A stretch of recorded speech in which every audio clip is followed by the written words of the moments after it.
En el nombre del Padre, y del Hijo, y del Espíritu Santo. Amén. Ven, Espíritu Santo, llena los corazones de tus fieles, enciende en ellos el fuego de tu amor. Envía tu Espíritu y todo será creado, y renovarás la faz de la tierra. Oh Dios, que has iluminado los corazones de tus fieles con la luz del Espíritu Santo, haz que, guiados por este mismo Espíritu, saboreemos la dulzura del bien y gocemos siempre de sus divinos consuelos. Por Jesucristo nuestro Señor. Amén.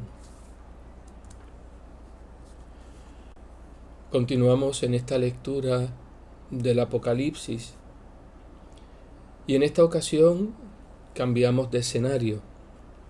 Hemos finalizado la introducción, hemos finalizado el septenario de las cartas y hemos culminado el septenario de los sellos. Y cuando se abrió el último sello,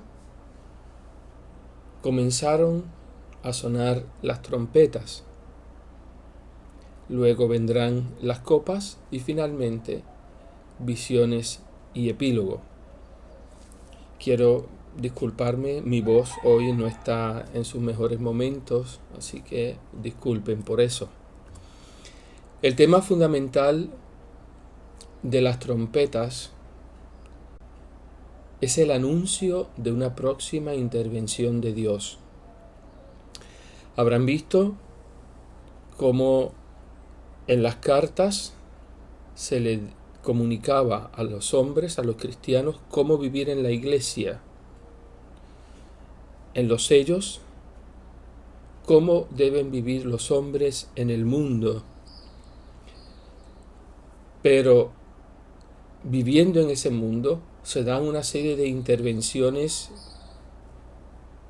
cósmicas, una serie de castigos por la manera como el hombre ha actuado, que las vamos a encontrar ahora. Por eso Dios necesita intervenir en la historia. Y es así que desde el capítulo 8 hasta el capítulo 14 nos vamos a encontrar con la historia de los hombres y la encarnación de Dios.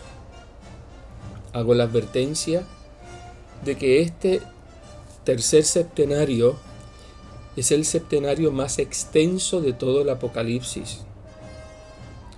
No solo es el más extenso, sino que es el más complejo a la hora de entender. Por eso he tenido que ir, o voy a tener que comenzar a seguir dividiendo y multiplicando los videos. No serán tantísimos, pero necesito que sean pacientes para que puedan ir comprendiendo, porque no es lo mismo presencial que virtual. Y obviamente pues se van a dar cuenta que hay muchos detalles que si no estamos pendientes los podemos perder. Así que sepan que vamos a estar viendo varios videos referentes al septenario de las trompetas, porque así lo amerita.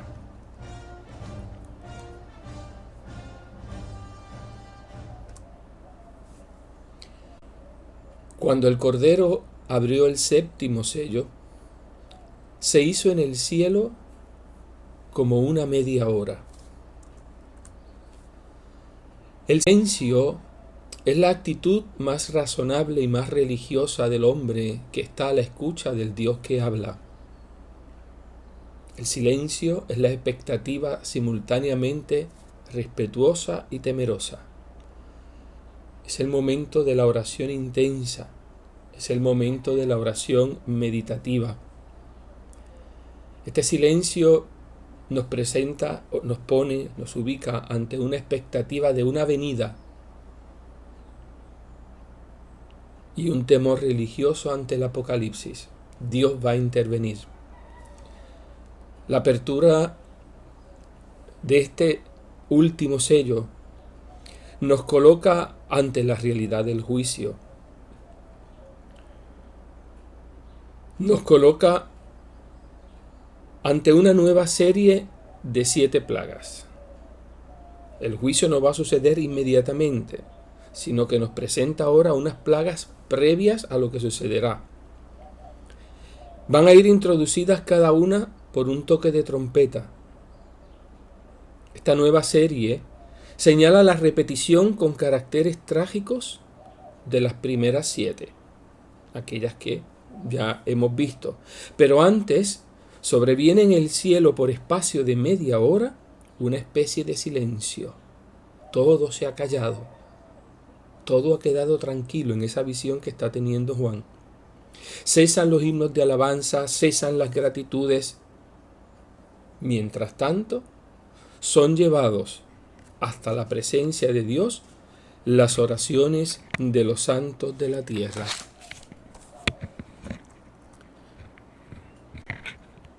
El septenario de trompetas, pues tiene, como les dije, una complejidad bastante clara. En primer lugar, vemos la visión inaugural, luego la creación se conmueve, irrumpe el Evangelio, nos narra la muerte y resurrección del testigo y entonces nos habla de la encarnación de Dios, los combates del dragón y finalmente la liturgia de clausura. Si se fijan, la primera parte va dirigida hacia la muerte y la resurrección del testigo. La segunda parte mira hacia la muerte y resurrección del testigo. ¿Cuál es el centro? ¿Cuál es el punto más importante? La muerte y resurrección del testigo. Estamos en el corazón mismo del Apocalipsis. Estamos en la parte culmen del Apocalipsis. Eso es lo que vamos a estar comentando. Como ya les había dicho antes, cada vez que se iban abriendo un sello, se va desvelando un misterio. Pero cuando se abre el séptimo, comienzan a sonar las trompetas. Con cada trompeta se va desvelando una desgracia, un castigo, que vienen a ser como una intensificación de las anteriores, y con la séptima trompeta se comenzarán a libar cada una de las 7 copas. En sus apuntes, más o menos, creo que en la página 39, ustedes tienen este resumen, es el proceso general del tercer septenario. Y lo quiero leer antes. Obviamente, repito, ustedes lo tienen. Si ustedes desean, pueden darle un poquito adelante y pasan estas 3 pantallas, 4. Pero lo voy a leer para beneficio del que no pueda. Todo el pensamiento de este septenario se articula en torno a la resurrección anunciada por el Evangelio misionero y permitida por el riesgo de la encarnación. Este triple hecho, resurrección, evangelio, encarnación, que constituye en realidad un único misterio, conmueve de manera fundamental la creación que gime y que sufre, frente a lo que ella experimenta como una amenaza. Dios ya no es Dios, el cielo ya no está en el cielo, la distancia entre el Creador y la criatura ha sido abolida, la sabia disposición de Génesis primero se hunde, el Sabbat, el descanso de Dios, se acaba y va a comenzar para él un inmenso trabajo en medio mismo de la tierra. Entonces, ¿cómo no va a temblar? Estos escalofríos de angustia de una creación que teme en el fondo de sí misma perder a su Dios en el cielo, que vive además en el terror de verse confrontada con él directamente sin intermediario, de igual a igual. Estos escalofríos, decíamos, son sugeridos de manera diversa en los preparativos de la muerte del Dios encarnado. Lejos de una descripción codificada de acontecimientos históricos, no se hace una narración histórica. Esta parte del tercer septenario habla con un lenguaje fundamental. La totalidad del hombre hasta en lo más íntimo de sí mismo, no puede dejar de sentirse conmocionada, puesta en cuestión, profundamente dividida, cuando se siente confrontada con la cuestión de Dios y de la muerte. Una vez acabado el trabajo de la recreación de Dios, le queda a los hombres, al mundo y a las iglesias insertarse en esta nueva creación.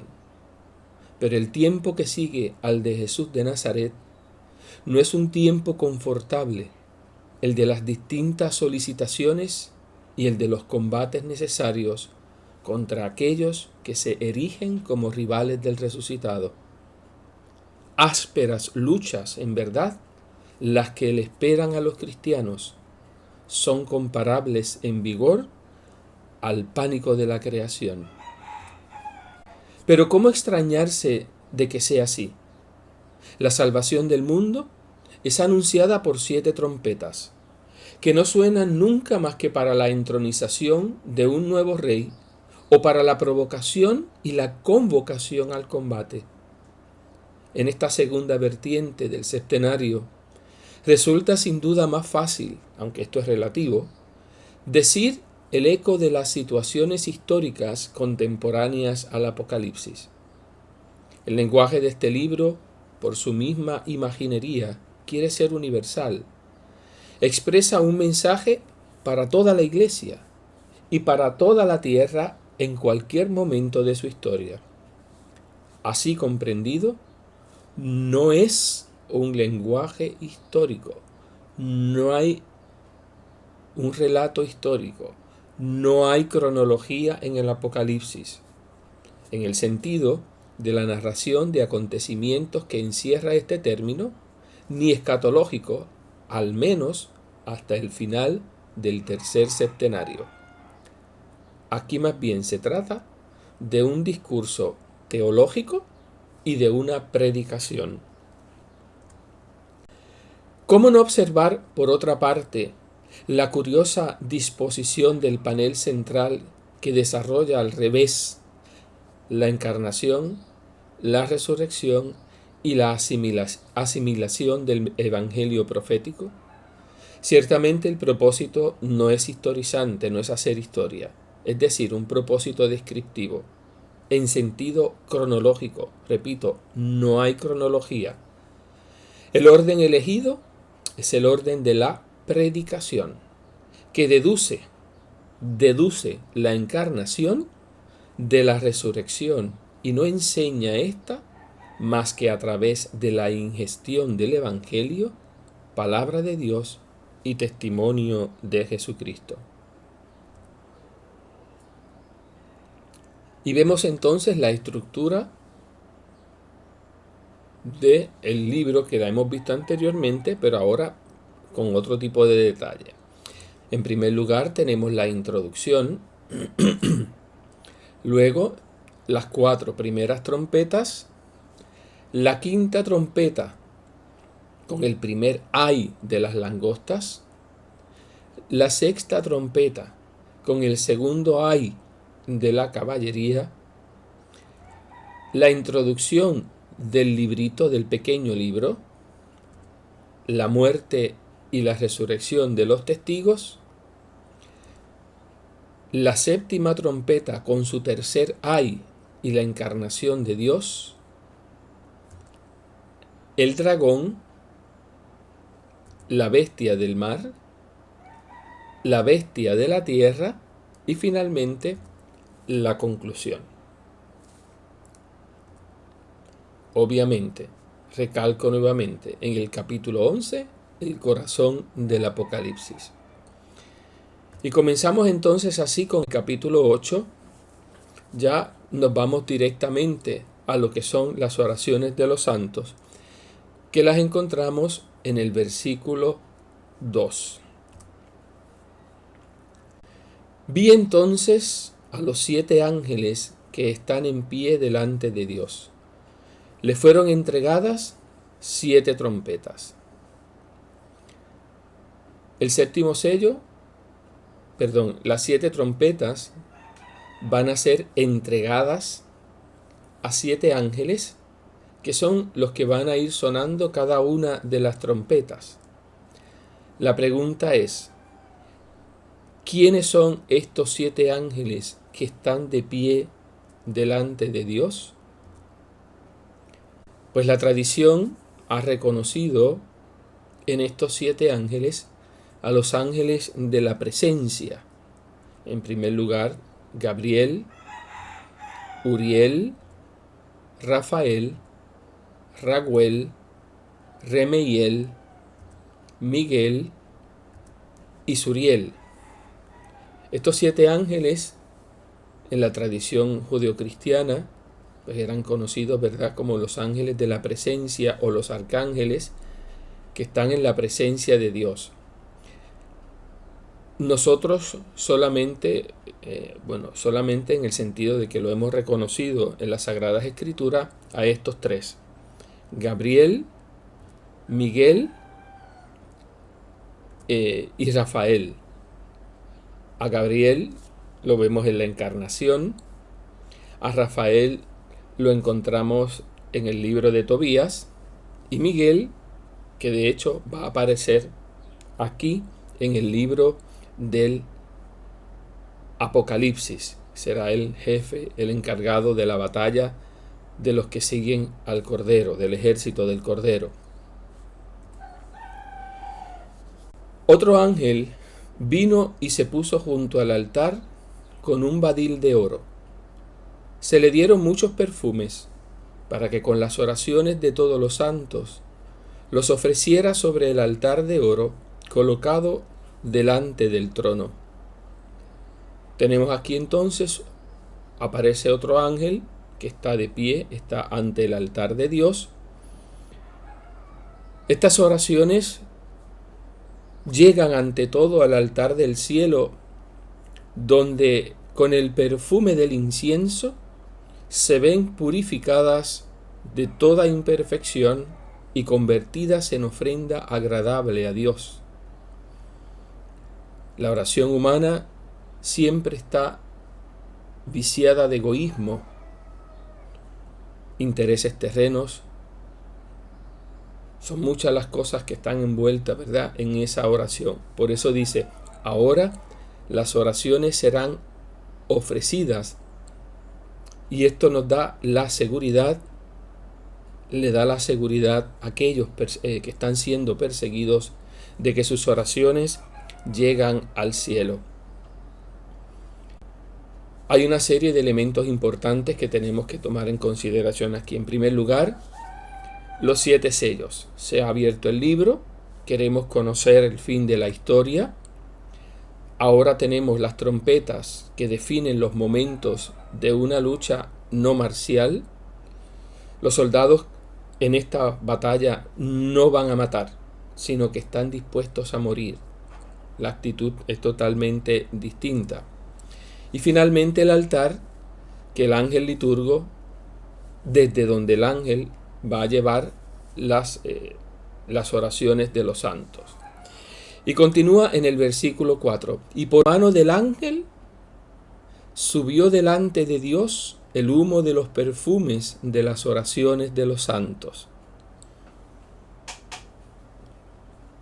Esta acción es una acción bastante conocida. Nosotros estamos acostumbrados a ver en nuestros templos el uso del incienso, que precisamente es el símbolo de nuestras oraciones que van ante Dios. Es la oración de intercesión. Por eso a veces pensamos, ¿por qué el Padre echa el humito? Pues no es que echa el humito, es un símbolo litúrgico, el incienso, para representar de esa manera esa oración de intercesión. Una oración que aquí en el Apocalipsis es descrita como la oración del dolor de los humanos. Es aquellos que están sufriendo. Es nuestra oración hoy. Es nuestro sufrimiento de hoy. Es el sufrimiento que sube a Dios. Es nuestra súplica. Estas oraciones aquí en este versículo, en este capítulo del Apocalipsis, van a provocar una respuesta. Hasta ahora han intervenido los males en la historia. Ahora con la súplica, con la oración de los santos, diciéndole a Dios, en aquel capítulo 6, versículo 9, que decía, ¿hasta cuándo, dueño santo y veraz, vas a estar sin intervenir? Ahora la oración de los santos va a hacer que Dios intervenga. Esta súplica del ángel, ustedes la habrán escuchado. Se recuerda, se retoma en la liturgia, en la plegaria eucarística 1, cuando el sacerdote luego de la consagración dice, te pedimos humildemente, Dios Todopoderoso, que esta ofrenda sea llevada a tu presencia al altar del cielo por manos de tu ángel, para que cuantos participamos aquí de este altar, seamos colmados de gracia y bendición. Esta oración que está en nuestra celebración eucarística es, ¿verdad?, una manera evocando esa escena apocalíptica. Así que, señores, el que le diga a ustedes que nosotros en la misa no leemos la Biblia, no solo la leemos, sino que la utilizamos en el sentido de que la estamos practicando. Toda la liturgia está basada en las Sagradas Escrituras. Continuamos. Y el ángel tomó el badil, lo llenó con brasas del altar, los arrojó sobre la tierra, y entonces hubo fragor, truenos, relámpagos y temblor de tierra. El ángel lleva el incienso con fuego que toma del altar y luego lo vierte sobre la tierra. Esto es como si fuera a abrasar toda la tierra, ¿no? Porque lo que está cogiendo es las brasas y las dispersa sobre la tierra. Consecuencias, pues van a sobrevenir terremotos, tempestades, etc. Esta respuesta, como les decía, es la respuesta a las oraciones de los santos de aquel capítulo 6. El fuego arrojado sobre la tierra es la respuesta a las oraciones de los santos, pero también es señal de que empieza a cumplirse la venganza del juez divino. Dios va a intervenir y Dios a los culpables les dará su castigo. Un punto importante es que aquí ha comenzado un nuevo éxodo. Cuando el pueblo Israel estaba cautivo en Egipto, tuvieron que sufrir una serie de plagas. Los egipcios sufrieron las plagas y luego fueron liberados. Ahora, las trompetas del juicio a los humanos invitan a un nuevo éxodo, centrado en el Cordero sacrificado, que abre un camino salvador para los sacrificados de la historia.